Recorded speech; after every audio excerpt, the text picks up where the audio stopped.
Selamat siang, Bu Jati. Hari ini, pada video ini, saya akan menjelaskan tentang sejarah Kerajaan Sriwijaya. Sriwijaya itu berasal dari daerah pantai timur Sumatera, yang pada masa itu, daerah tersebut sudah menjadi jalur perdagangan yang ramai dikunjungi oleh para pedagang dari India dan Cina pada awal tahun sekitar abad ke-6 Masehi.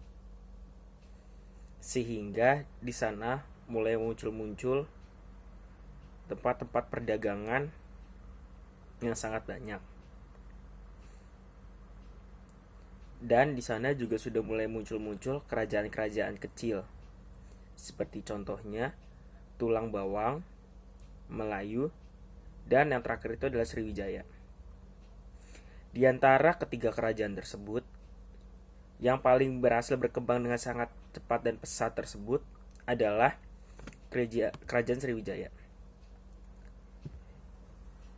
Untuk letak Kerajaan Sriwijaya, sampai sekarang pun belum ada orang yang bisa memastikan di mana letak Kerajaan Sriwijaya tersebut. Beberapa teori berkata bahwa Kerajaan Sriwijaya itu ada di Palembang. Dan yang di kota Palembang tersebut adalah posisi Kerajaan Sriwijaya paling dipercaya. Walaupun ada yang berkata bahwa Kerajaan Sriwijaya itu ada di daerah Sumatera yang lain.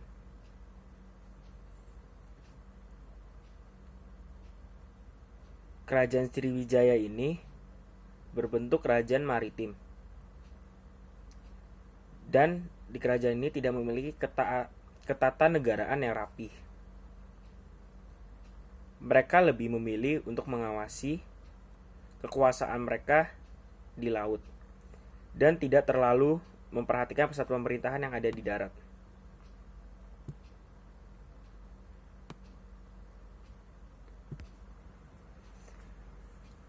Daerah kekuasaan Sriwijaya sangatlah luas. Sriwijaya berpusat di Sumatera Selatan, dan sebagian Malaysia juga dikuasai oleh Sriwijaya. Dan juga Pulau Jawa, beberapa daerah dikuasai oleh Sriwijaya. Ketika pada masa Jaya Sriwijaya, daerah kekuasaan Sriwijaya sangatlah banyak dan sangat luas, menyebar kemana saja. Membentang dari Kamboja, Thailand, Semenanjung Malaya, Sumatera, Jawa, Kalimantan, dan Sulawesi.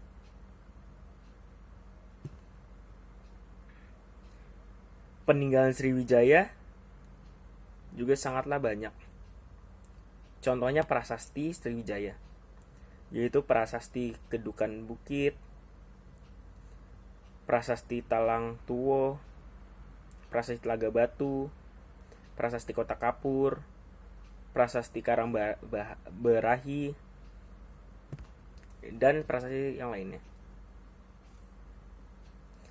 Dan prasasti di luar Indonesia pun juga ada yang menjadi sumber sejarah kejayaannya Sriwijaya. Yaitu contohnya prasasti Tanjore yang ada di India, prasasti Sri Lanka, dan juga berita mengenai Sriwijaya yang berada di Cina.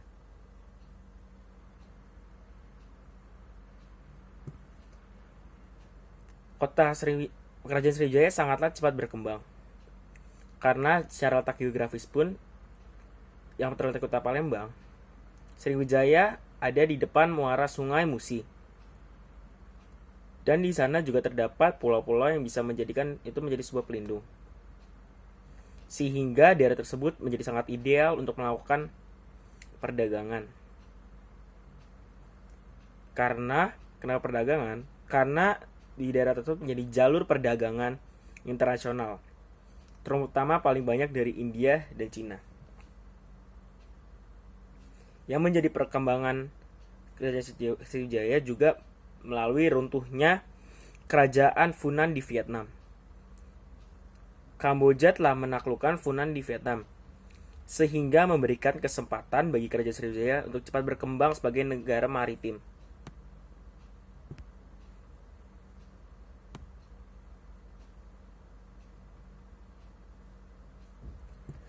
Kehidupan agama Sriwijaya. Kehidupan agama Sriwijaya sangatlah kuat dan semarak. Yang berpedoman pada agama Buddha, Sriwijaya menjadi pusat agama Buddha Mahayana di kawasan Asia Tenggara. Eysenck dalam catatannya menceritakan bahwa ribuan pelajar datang ke Sriwijaya hanya untuk belajar dan mendalami agama Buddha.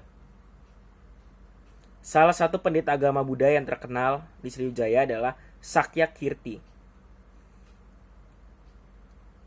yang berkata bahwa banyak pelajar asing yang sengaja datang ke Sriwijaya untuk mempelajari bahasa Sanskerta yang terjadi pada tahun 1011 hingga 1023. Dan juga pada tahun tersebut sempat datang seorang pendeta agama Buddha dari Tibet yang bernama Atisa untuk memperdalam pengetahuan agamanya.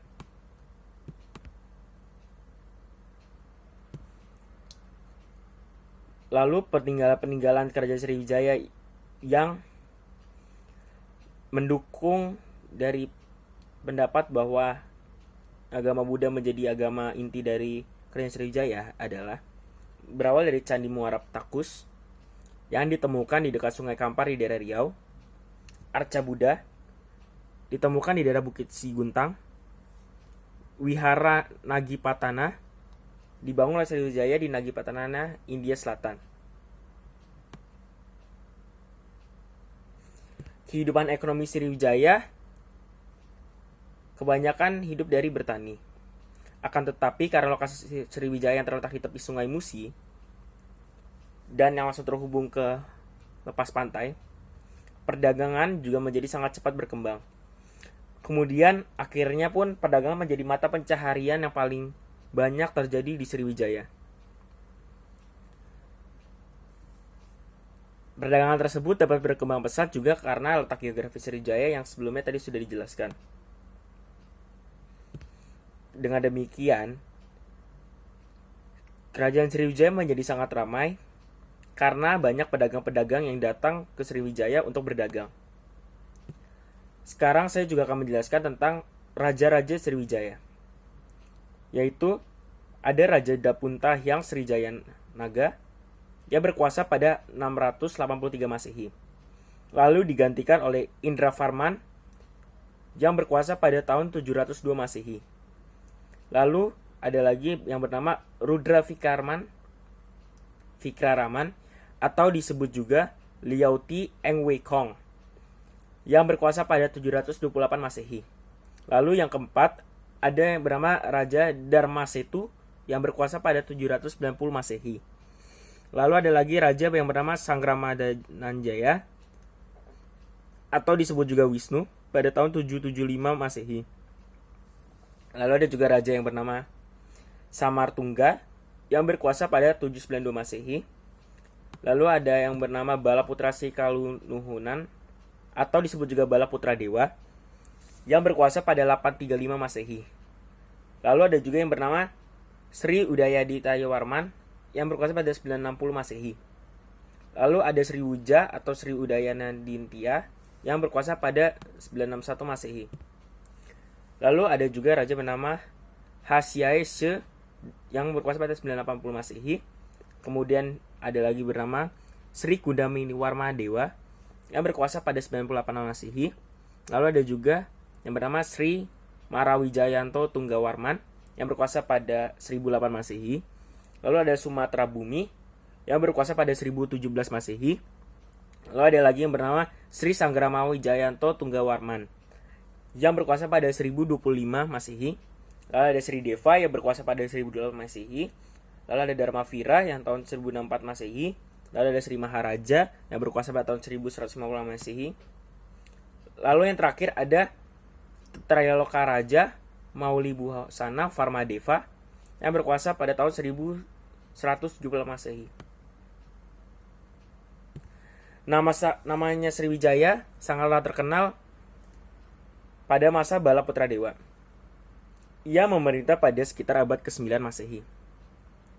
Pada masa itu, perkembangan Sriwijaya sangatlah pesat dan mencapailah pada masa kejayaan atau zaman keemasan. Ia berhasil menumbuhkan perekonomian kerajaan Sriwijaya ini dan memperluas kekuasaan Sriwijaya hingga ke pulau di luar Indonesia. Balaputra Dewa adalah keturunan dari dinasti Sailendra, yakni putra dari Raja Samaratungga dengan Dewi Tara dari Sriwijaya. Hal tersebut kenapa dapat diketahui? Karena tertulis dalam prasasti Nalanda. Balaputra Dewa adalah raja yang paling terkenal di Sriwijaya, dan raja ini juga menjalin hubungan erat dengan kerajaan Benggala yang saat itu diperintah oleh Raja Dewapala Dewa. Awal mula keruntuhan Sriwijaya adalah karena Sriwijaya terlalu bergantung pada kehidupan perdagangan laut. Sistem ketatanegaraan negara juga yang tidak tertata dengan baik, dan juga wilayah kekuasaan darat yang kurang diperhatikan oleh Sriwijaya. Dan juga ada beberapa faktor lain yang seperti keadaan alam Sriwijaya yang berubah sangat cepat, yang tidak lagi dekat dengan pantai. Banyak juga daerah-daerah yang memerdekakan diri dan ingin melepaskan diri dari Sriwijaya. Sriwijaya juga mendapatkan serang-serangan dari kerajaan lain. Yang paling berpengaruh besar adalah serangan yang diluncurkan oleh Rajen Drakola dari kerajaan Kolamandala pada tahun 1017 Masehi dan 1024 Masehi. Kemudian pada tahun 1275, Kartanegara dan Singasari melakukan ekspedisi Pamalayu yang menyebabkan daerah Melayu lepas dari genggaman Sriwijaya. Puncak keruntuhan ini adalah pada tahun 1377. Ketika armada laut dari kerajaan Majapahit menyerang dan berhasil menaklukkan kerajaan Sriwijaya. Demikianlah penjelasan saya mengenai kerajaan Sriwijaya. Semoga penjelasan saya dapat berguna. Dan mohon maaf jika ada kesalahan kalimat ataupun kesalahan yang lainnya. Terima kasih dan selamat siang.